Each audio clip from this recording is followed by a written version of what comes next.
안녕하십니까. 반갑습니다. 정원상입니다. 자, 오늘 강의는 비문학 집중 분석 정리라는 제목으로 특강을 시작하겠습니다.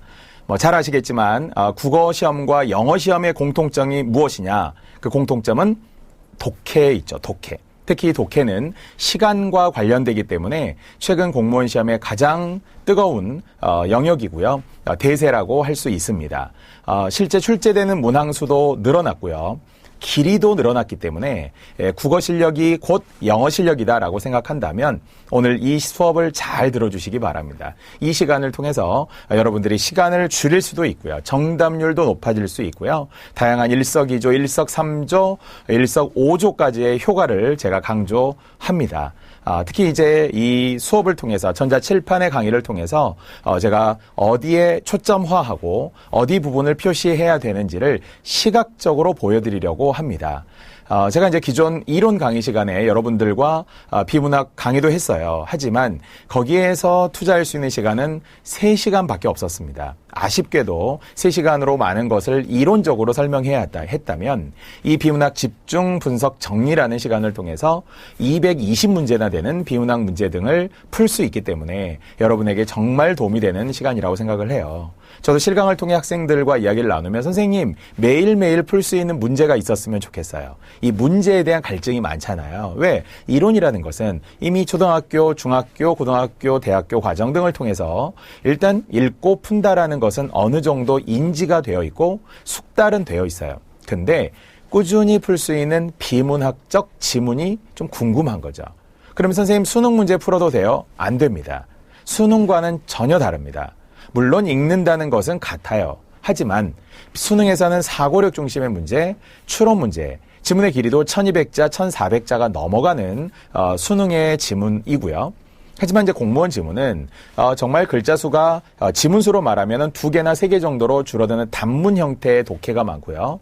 글자 수도 800자 정도가 거의 맥시멈이라고 봐야죠. 1000자가 넘어서는 지문이 하나 정도 있긴 하지만 독해도 장문 독해와 단문 독해로 나누었을 때 오히려 단문 독해의 특성 등을 잘 살펴보시는 것이 좋습니다. 자, 이제 지금부터 비문학 독해와 관련하여서 다양한 이야기들, 이론과 실전을 병행하면서 20강 진행하도록 할 겁니다.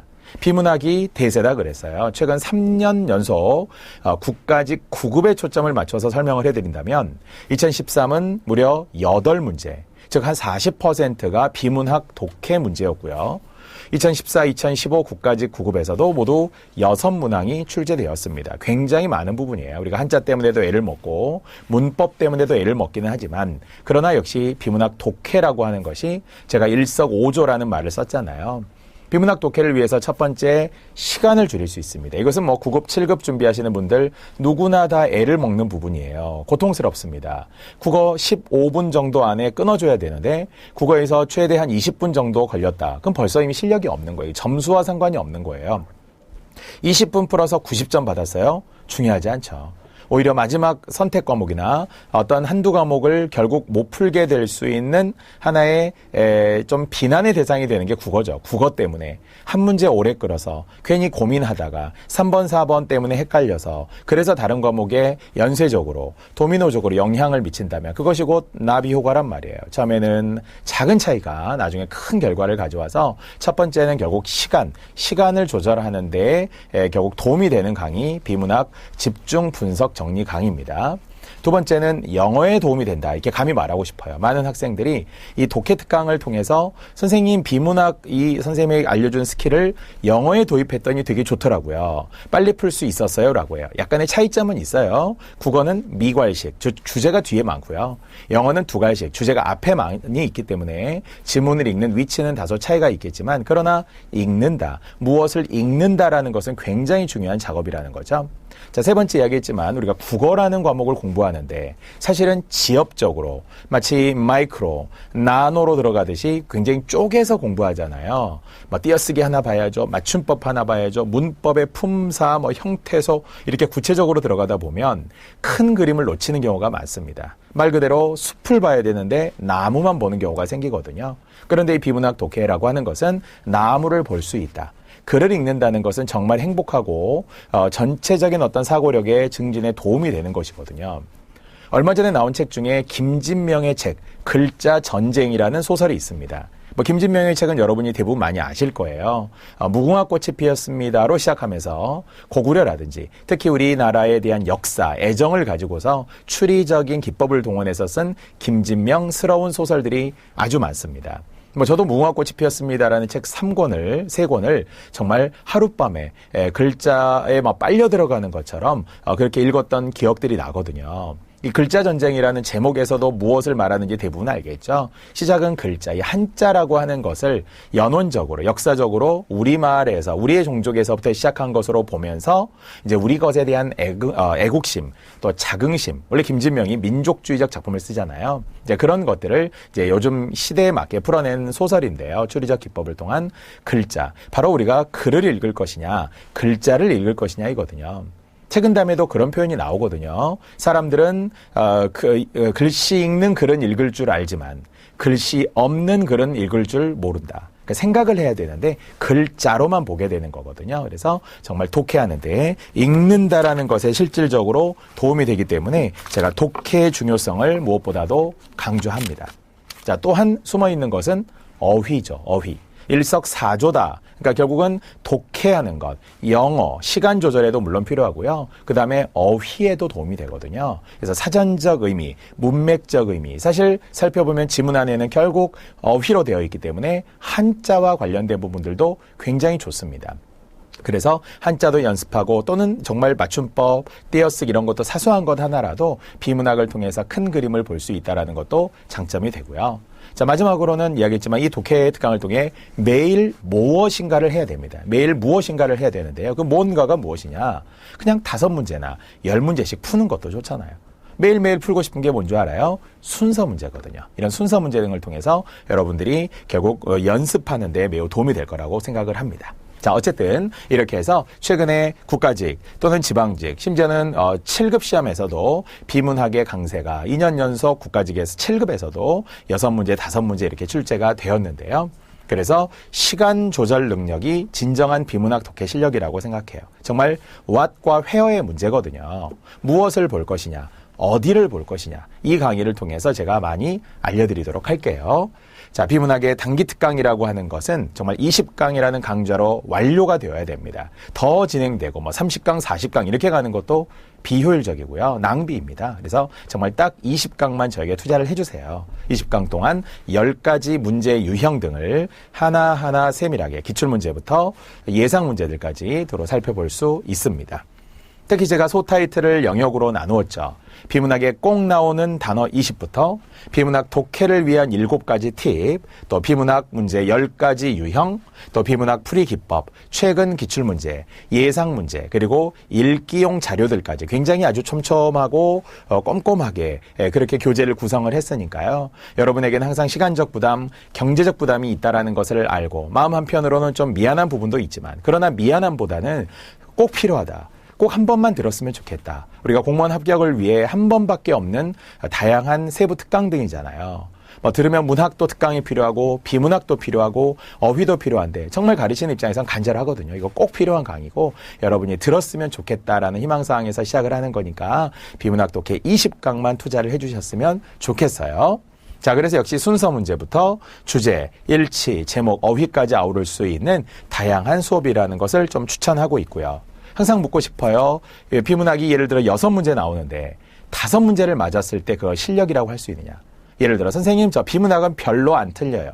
비문학은 거의 다 맞아요. 이렇게 이야기하는 학생들이 많은데 말 그대로 거의 다 맞는 거지 다 맞는 건 아니잖아요. 6문제, 5문제 중에서 5문제를 맞고 하나를 틀렸다고 그것을 실력이 있다라고 감히 말할 수 있을까요? 다른 건 틀리면 안 되거든요. 비문학은 틀리면 안 된단 말이에요. 물론 틀릴 수 있는 건 있죠. 한자는 사실 어떤 측면에서는 복불복이죠. 우리가 열심히 공부했는데 그게 안 나올 수도 있고 처음 본 한자가 나오면 어떡하겠습니까?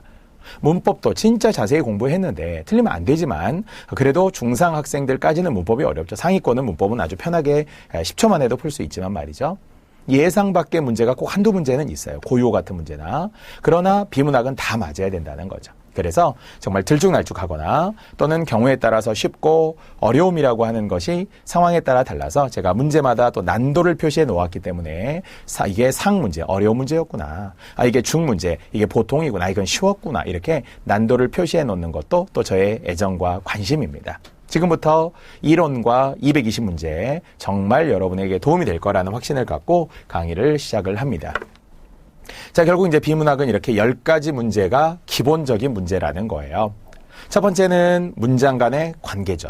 그래서 문장을 기역과 니은으로 배열했을 때 문장과 문장 사이의 관계, 즉 어떤 것이 중심 문장이고 어떤 것이 뒷받침 문장이냐, 일반적인 내용이고 구체적인 내용이냐, 그 용어들을 기준으로도 뭐 전제와 주지라든지 주지와 부연, 주지와 근거 또는 일반적인 진술을 통해서 구체화한다라는 용어들을 되게 세분화해서 설명을 할 때도 있단 말이에요. 뭐 원인과 결과 이렇게 이야기할 때도 있고 또는 보편적과 특수적 이런 관계들로도 설명할 수도 있으니까 문장 간의 관계도 살펴볼 것이며, 자, 두 번째는 역시 가장 어려워하는 게 순서 문제라고 했어요. 이 문장의 배열 또는 이제 뒤로 가는 문단의 배열까지 있기 때문에 기역, 니은, 디귿, 리을로 A, B, C, D 등으로 대표되는 문장의 순서와 뒤에는 이제 가나, 다, 라라고 이어지는 문단의 순서도 아주 중요하겠죠. 그래서 역시 문장 간의 이야기는 1, 2번이, 3, 4는 문단의 이야기죠. 문단의 관계, 문단의 순서로 이야기합니다.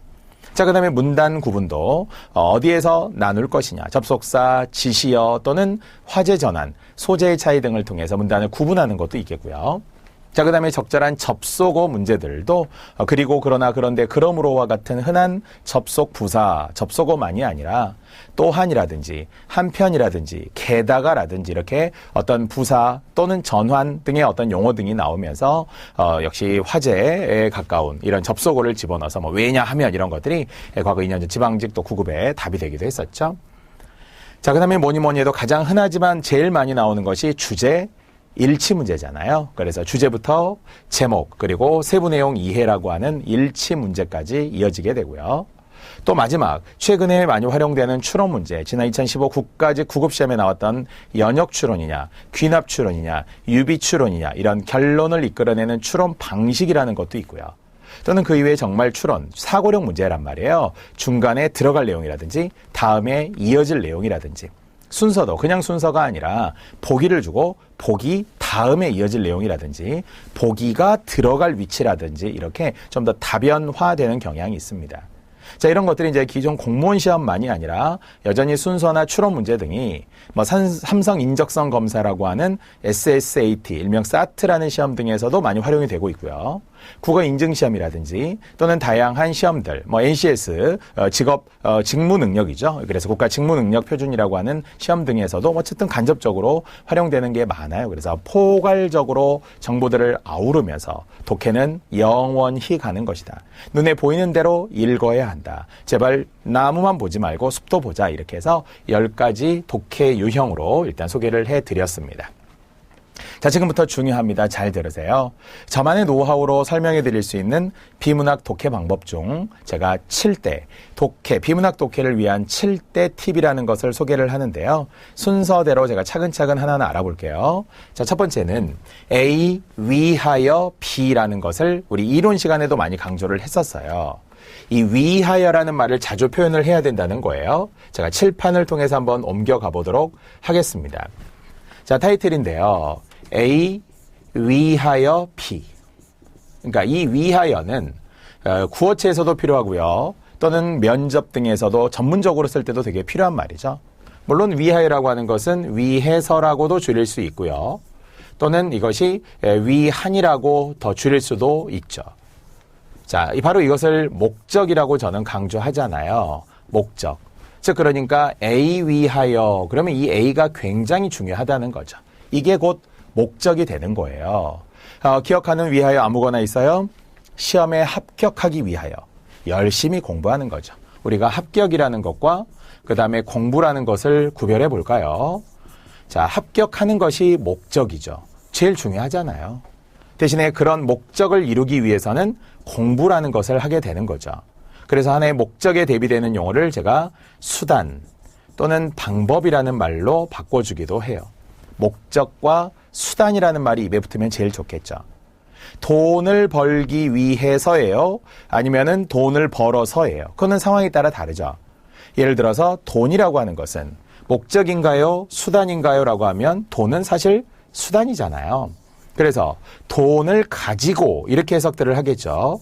그게 제일 좋은 거란 말이에요. 돈을 가지고 뭐 해요? 뭔가 우리가 목적하는 바가 있잖아요. 뭐 집을 살 수도 있는 거고, 차를 살 수도 있는 것이고, 맛있는 걸 먹을 수도 있는 거잖아요. 그래서 어떤 돈은 수단이에요. 문제는 돈 자체가 목적이면 그건 잘못된 거예요. 돈 자체가 목적이 되면은 결국 황금만능주의, 배금주의가 되는 거거든요. 그러니까 결국 돈만 있으면 돼. 나는 돈을 버는 것이 목적이야. 돈을 벌기 위해서 막 이렇게 나는 뭔가 남의 걸 훔치고 사기치고 이렇게 하면 안 되잖아요. 그래서 결국 돈은 수단일 뿐 목적이 아니다. 이런 말도 편해야 돼요. 돈은 목적이 아니라 수단이다. 이런 말도 편해야 된다는 거죠. 똑같은 이야기예요. 그래서 목적이라는 말이 입에 붙는 순간 인생의 목적, 공부의 목적, 삶의 목적, 이런 목적이라는 말이 편하죠. 저는 인생의 목적이라는 말을 여러분이 자주 생각해 보셨으면 좋겠어요. 과거 교과서에 있던 제목이기도 합니다. 자, 이것을 조금 더 말을 길게 풀면 뭐예요? 사람은 무엇을 위해 사는가입니다. 삶의 목적이라고 말하잖아요. 야, 너 무엇을 위해 살아? 너 왜 살아? 이렇게 이야기하잖아요. 그게 삶의 목적이거든요. 그러면 삶의 목적, 인생의 목적이라고 하는 것은 결국 무엇을 위해 살까요? 많죠. 건강을 위해서도 살고 돈을 벌기 위해서도 삽니다. 사실은. 하지만 그게 다는 아니라는 거죠. 큰 목표가 있고 또한 더 가치 있는 삶의 목적이 있어야 되잖아요. 공유라는 것도 있고 배려라는 것도 있고 나눔이라는 것도 있겠죠. 작은 소아적인 부분에서의 삶도 있지만 대아적인 삶도 있으니까요. 그래서 인생의 목적이라는 말을 딱 들었을 때 무엇을 위해 사는가 또는 바로 지금처럼 위하여, 무엇을 위하여, 위해, 위해서, 위한 이런 말들을 좀 편하게 이야기할 수 있으면 좋겠습니다. 자, 다시 한번 정리하는 것은 목적이라는 말이 무엇이냐? 바로 위하여에서 왔다는 거죠. 그래서 항상 저는 이렇게 끊어서 보게 됩니다. 끊어서 보라고 하는 것은 앞에 있는 것이 목적이니까 뒤에 있는 것이 수단이니까. 하지만 목적 수단이라는 말과 함께 목적은 보통 취지라는 말로도 씁니다. 동기라는 말로도 씁니다. 훈민정음 창제의 목적 그러면 훈민정음 창제의 취지, 훈민정음 창제의 동기와 같은 말이 됩니다. 그래서 자주애민 실용정신이라는 거 있잖아요. 수단, 방법, 가지고 도구로서 제가 역시 이렇게 흥 있게 많이 이렇게 흥얼거리고 묶어가는 것이 중요해서 그런데요. 여러분이 수단이라는 단어를 듣는 순간에도 수단, 방법, 도구, 가지고로서 이렇게 합시다. 칼을 가지고 그럼 어떻게 해요? 칼로서 칼이 도구죠. 칼이 수단이죠. 칼을 가지고잖아요. 돈을 가지고 그럼 돈이 수단이라면 돈을 가지고 돈으로서 이렇게 했잖아요. 그것이 수단, 방법, 도구라고 했습니다. 이럴 때는 목적에 별표를 쳐주면 좋아요. 추후 기억해야 될 제목 문제인데요. 제목이나 주제, 땡땡의 목적 이런 게 많이 나올 거예요. 그렇다면 목적 가지고 아니 목적 취지 동기로 바꾸시고요. 뒤에 어휘 20에 다시 나오니까 그리고 또한 나머지 수단이라는 말과 함께 주면 됩니다. 흔히 우리는 뭐로 가도 서울만 가면 된다라는 속담을 아시죠? 그게 무슨 뜻이라고요? 뭐로 간다는 것이 수단과 방법을 가리지 않고 원래 옆으로 기어가는 게 뭐로 간다는 거거든요. 그래서 뭐로 가도 수단과 방법을 가리지 않고 서울만 가면 돼. 목적만 이루면 돼. 결과만 있으면 돼. 안 되는 말이죠. 그건 아니죠. 아까 말했지만 사기쳐서 돈 벌면 좋아요? 뭐 남의 거 훔쳐서 부자가 되면 좋아요? 그거 아니잖아요. 그래서 수단과 방법을 가리지 않고 목적을 이루는 게 중요한 게 아니라 그 정당한 수단, 정당한 도구, 정당한 방법을 통해서 목적을 이루어내야만 가능하겠죠. 자, 이제 두 번째. A 때문에 B 역시 중요합니다. 자, 역시 제가 인과형 단어, 결과형 단어라고 해서 끊는데요. 또 칠판으로 이동해 볼게요. 자, 두 번째. A 때문에 B 그랬죠. 사실 우리 국어에서 이 말을 빼면 표현 자체가 안 되죠. 때문에라는 게 없으면 언어 자체가 안 되는 것 같아요. A 했기 때문에 그랬고요. B 때문에 그랬고요. C 때문에 그랬어요. 자, 보통 때문에라는 것이 다른 말로 바꾸게 되면 A 함으로 이렇게 한 거죠. A 하기에 이렇게 된 거죠.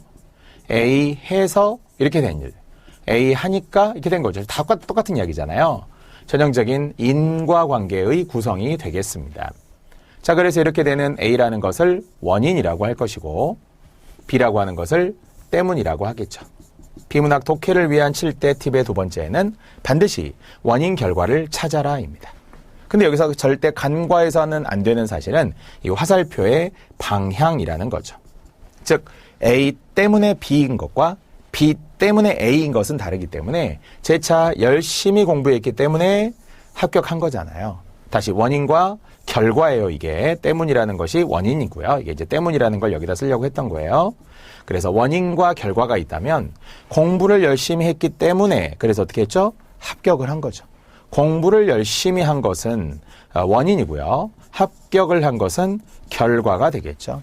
아까처럼 말하면 목적과 수단 이렇게 이야기할 수도 있죠. 합격하기 위해 결국 공부를 하게 된 거예요. 학원을 다니게 된 거예요.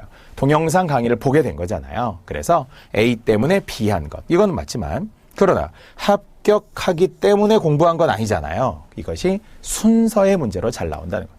원인 결과 자체를 모르는 사람은 한 명도 없어요. A 때문에 B라는 건 다 알아요. 문제는 과연 순서에 입각해서 논리적으로 생각할 수 있느냐.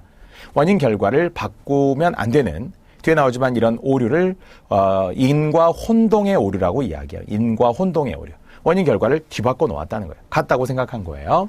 자, A 때문에 B라는 말은 인과적인데 보통 이게 그 비문학 지문으로 들어가서는 한 지문에 나오는 경우들이 일단 많죠. 순서도 거의 A 때문에 B가 되는 경우도 많지만 하지만 순서라는 것은 꼭 그렇게 나오는 건 아니잖아요. 결과를 먼저 내세우고 이게 B라고 해볼게요. B라는 결과를 내세우고 A라는 원인이 뒤에 나올 때도 있겠죠. 그래서 이 자리에는 보통 왜냐하면 이렇게 하고 뒤로 나오잖아요.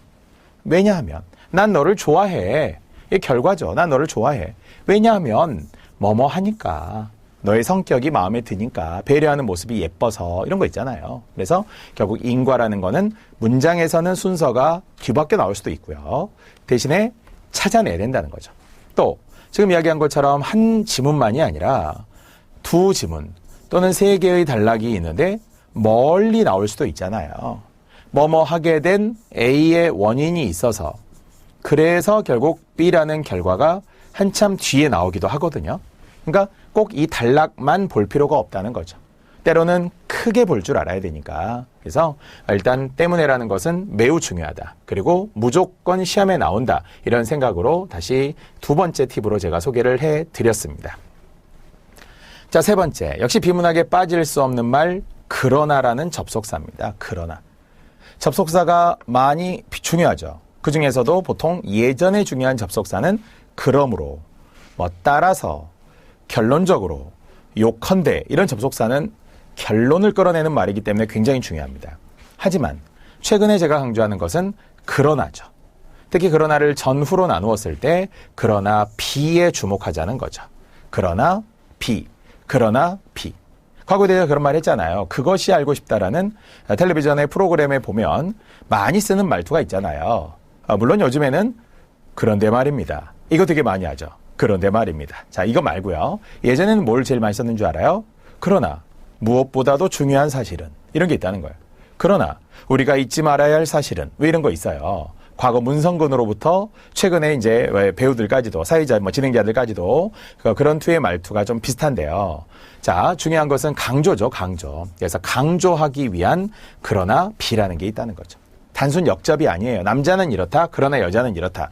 이런 거는 그냥 반반이죠. 서양은 이렇다. 그러나 동양은 이렇다. 이런 그냥 반반의 역접일 뿐이지만 보통 비문학에서 즐겨 쓰는 것은 그러나 잊지 말아야 할 것은, 그러나 중요한 사실은, 그러나 강조할 점은, 그러나 더욱더 핵심이 되는 것은 이렇게 하면서 초점화가 되기 때문에 항상 좁혀 들어가는 부분이 어딘지를 봐야 된다는 거죠. 제가 최근 비문학 기출문제를 거의 아주 세부적으로 검토해 보는데요. 신기하게 그러나가 아주 많아요. 그러나가 굉장히 많습니다. 그리고 시간이 없을 때는 그러나 이후만 읽자는 거예요. 자, 또 돌아가 볼게요.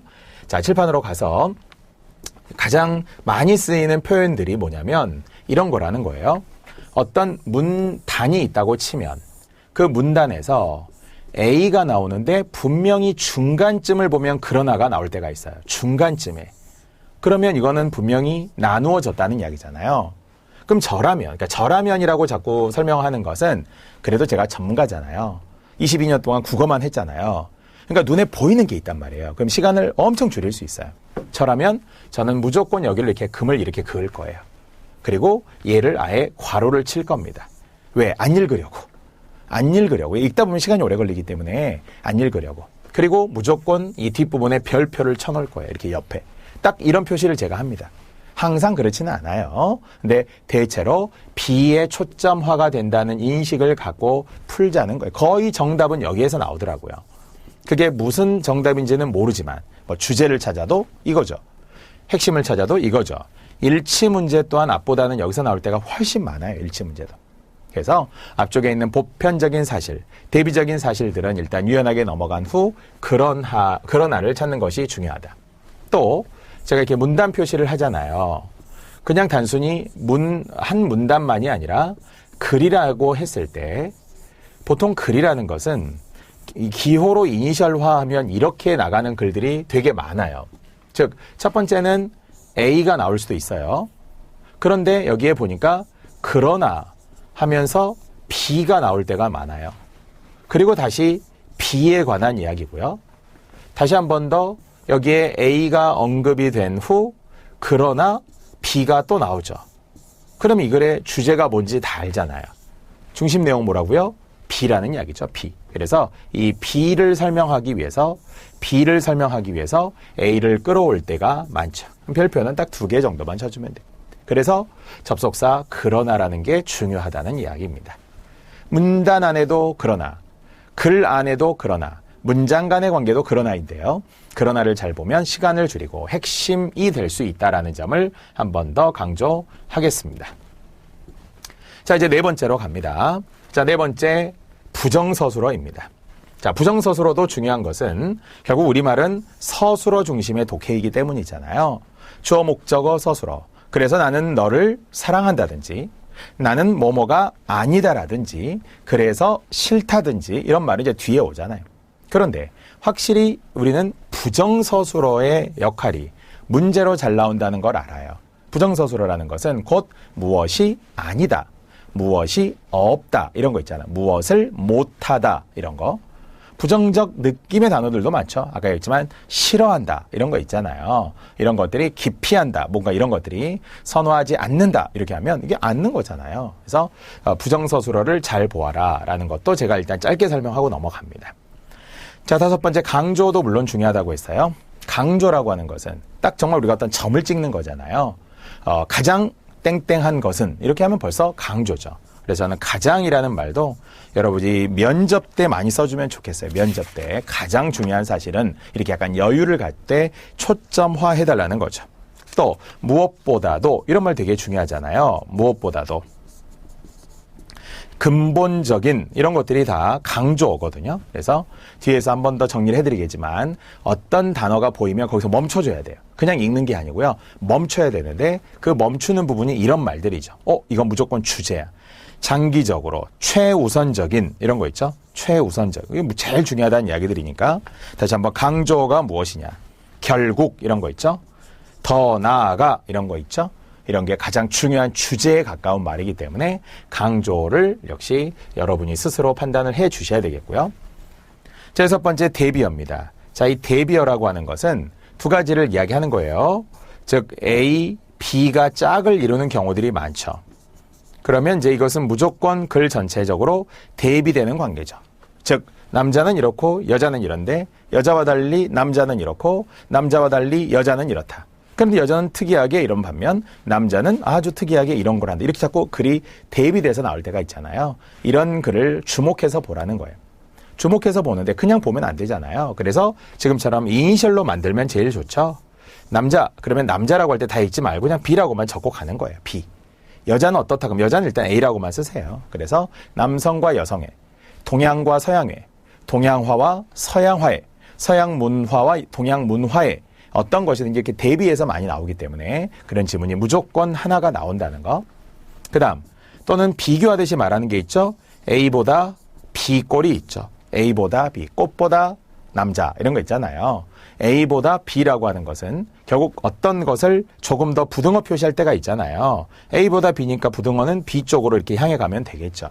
그래서 뭔가를 초점화하기 위해서 대비하는 표현이 많다는 거죠. B라기보다는 A하고 A인 반면 B이고 이렇게 할 때 이렇게 비교 대조하는 글들도 비문학 독해에 아주 중요하다, 많다라는 거고요. 자, 마지막으로 기호 표시합니다. 자, 이것도 한번 돌아가 볼게요.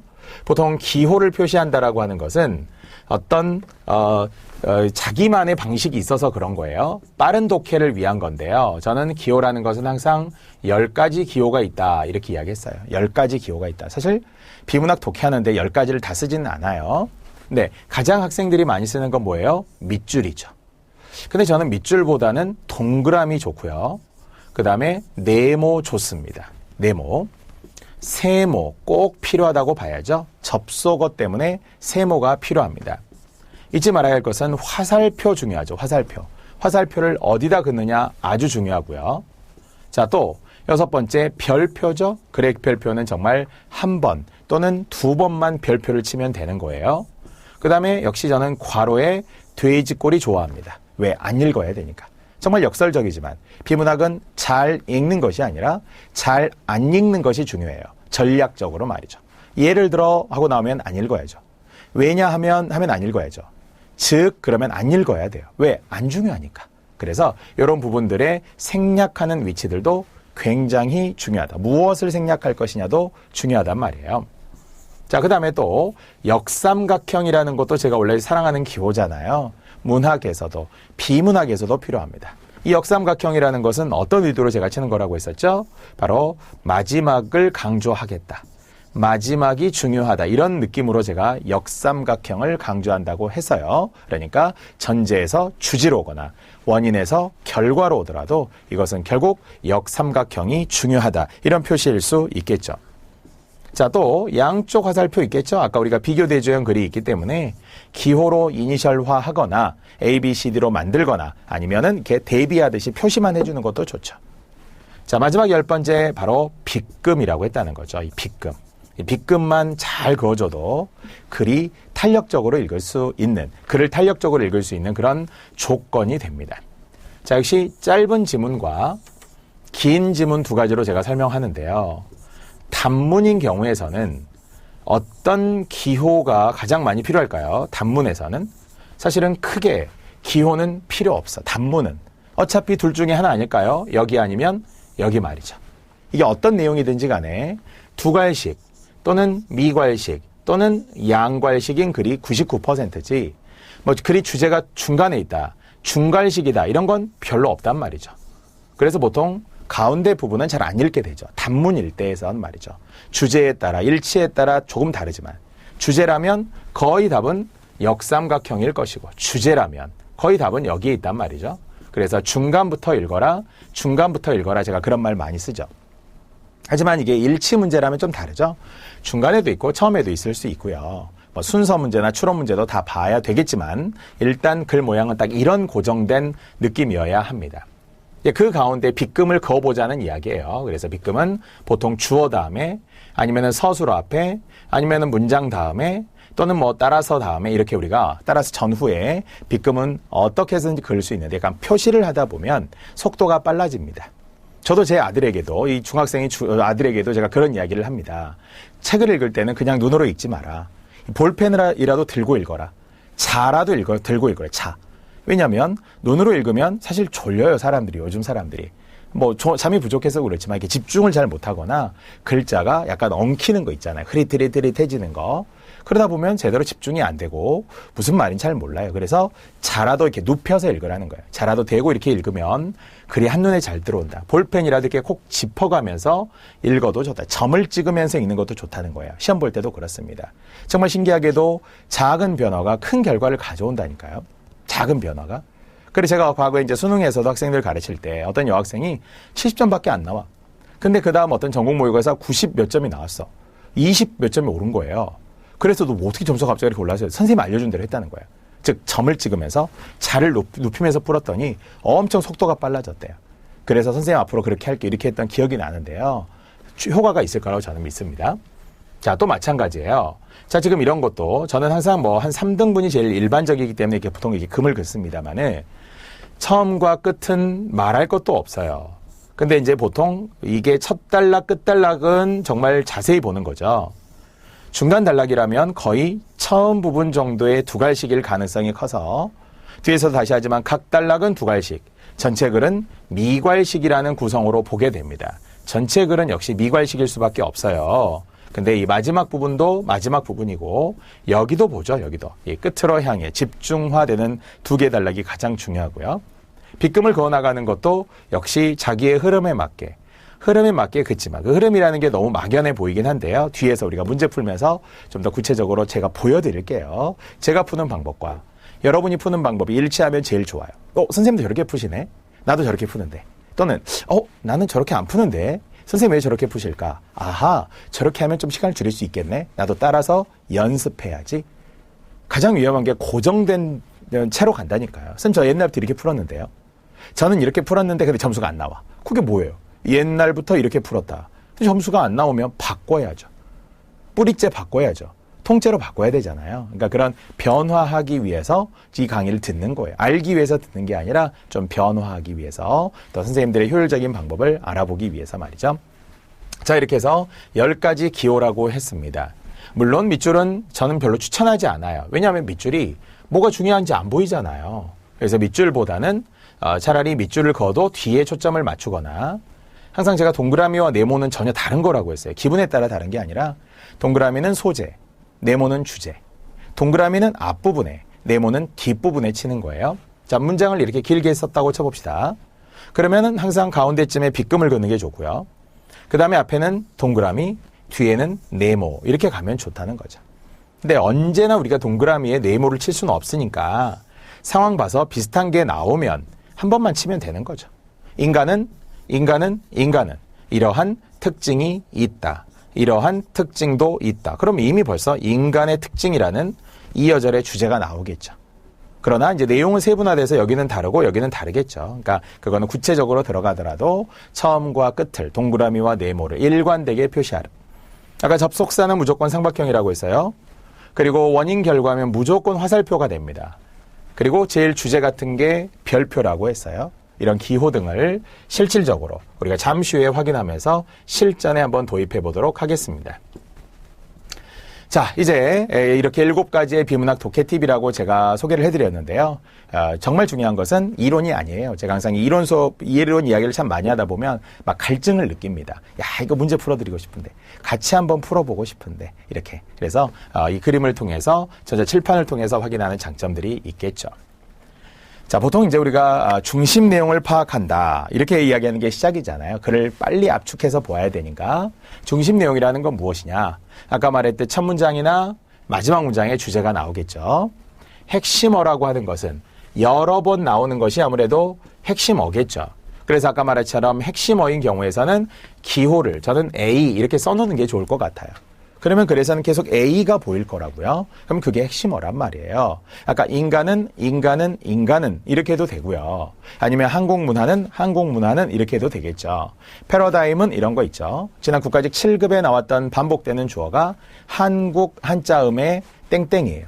한국 한자음은 중국과도 다르고 일본과도 다르다. 이러면서 한국의 한자음은 이렇게 이제 계속 주어가 반복돼서 그게 소재겠죠. A가 됩니다. 핵심어, 키워드라고 이야기하는 소재가 타피거죠. 사실은 토픽입니다. 자, 그리고 종합이나 추상화해야만 주제가 되겠죠. 아까 역삼각형의 그림을 미리 떠올리는 거예요. 그래서 어떠냐라는 거죠. 나는 야구를 좋아해, 축구를 좋아해, 농구를 좋아해가 아니라 종합했더니 나는 운동을 좋아해. 나는 스포츠를 좋아해. 이렇게 종합할 수 있죠. 그게 일반화, 추상화라고 한다는 거예요. 개념화해서 말이죠. 자, 아까 말했듯이 국어라는 것은 결국 선후관계, 인과관계, 이걸 잘 구별하는 게 중요하다고요. 바꿔 말하면 선우와 인과는 다르거든요. 먼저와 나중이라는 것과 원인과 결과는 다르죠. 오류 중에 오류 있어요. 거짓 원인의 오류, 원인 오판의 오류. 이것은 앞에 설명하던 인과 혼동의 오류와는 달라요. 거짓 원인의 오류는 원인이 아니라는 거죠. 예를 들어 아침에 엄마한테 혼났어. 그래서 하루 종일 재수가 없었어. 이것은 뭐라고요? 선후관계죠. 아침에 혼난 것과 하루 종일 재수가 없는 게 무슨 원인 결과이겠습니까? 우연히 뭔가 맞아떨어질 수도 있어요. 머피의 법칙처럼. 그것을 원인을 자꾸 찾고 싶은 거예요. 어쩐지 오늘 꼬이네. 진짜 엄마한테 혼나 사료 중에 일이 꼬여. 그건 원인이 아니에요. 심리적인 거지. 그래서 이런 것들은 거짓 원인의 오류. 마치 속담으로 가면 까마귀 날자 배 떨어진다라고 하는 거 있죠. 즉 오비락이라고 하는 것이 까마귀가 날았기 때문에 배가 떨어진 게 아니라 까마귀는 우연히 그 근처를 날아간 거고, 하지만 배가 떨어진 것은 만유인력의 법칙에 따라 떨어진 것뿐이지 그것이 무슨 까마귀 때문에 그랬겠습니까? 그래서 결국 원인과 결과를 선후관계와 잘 구별해야만 하는 것이 정말 논리의 시작이에요. 거짓 원인은 원인이 아니라는 거예요. 인과 혼동은 원인 결과를 바꿔서 생각한 거예요. 이 말 자체가 좀 자연스러웠으면 좋겠어요. 우리 학생들도. 전제와 결론도 있죠. 중요한 건 물론 결론이지만 결론을 끌어내기 위한 전제, 때로는 대전제, 소전제라는 3단 논법을 쓰기도 하고, 아니면 하나의 전제에서 하나의 결론을 끌어오는 직접 추론이라는 것도 있거든요. 그래서 이런 추론 방식에서도 문장 간의 관계가 중요합니다. 자, 아까 이야기했지만 많은 것을 알려고 하는 것보다 많은 것을 빼려고 하는 게 중요하다. 이것이 뭐 누구나 아는 것 같지만 실전에 가서는 잊어버리고 다 집착한단 말이에요. 집중하라고 했더니 집착합니다. 읽지 말라고 했더니 결국은 다 읽게 돼요. 그 이유가 두 가지란 말이에요. 요령이 부족하거나 연습이 안 돼서. 어렸을 때부터 나쁜 습관이 든 거예요. 많이 안 읽어보았기 때문에 초조한 거예요. 심리적으로 그런 거 있죠. 나 이거 비문학 못해. 이렇게 생각하면 더 못해요. 더 못해. 왜냐하면 더 집착하게 되니까. 못하는데, 다 읽어야 되는데, 실수할 때도 놓칠 때 그렇게 하면 안 됩니다. 정말 다 맞아야 되겠지만 지나치게 어려운 건 좀 유연하게 건너뛰시고, 무슨 말인지도 모르는 지문이면 일단 넘어가는 것도 좋아요. 수능 지문과는 좀 다르잖아요. 수능은 제재가 많기 때문에 인문, 사회, 과학, 예술, 언어, 기술, 뭐 거기에 인문을 하위로 나누면 인문 아래에 철학, 역사, 윤리, 사상, 종교, 심리 엄청 많잖아요. 그러니까 갑자기 난 문과인데 막 기술이 나와. 과학 기술이 나와. 갑자기 물화생지가 나와. 갑자기 빅뱅이 블랙홀이 엔트로피가 나와. 모르죠, 사실은 잘. 그러니까 그러면은 위축되잖아요. 그러니까 그런 거 말고 공무원은 다행히 문과스러운 소재, 언어, 그 다음에 인문 중에서도 주로 언어라든지 뭐 역사라든지 이런 걸 많이 활용을 하잖아요. 사회라든지 이런 시사적이면서 평이한 수준의 지문이 많이 나오니까 읽는데 무슨 말인지 모르겠다 이런 건 거의 없어요. 그래서 여러분들이 읽더라도 좀 자신감을 가지고 읽어도 좋습니다.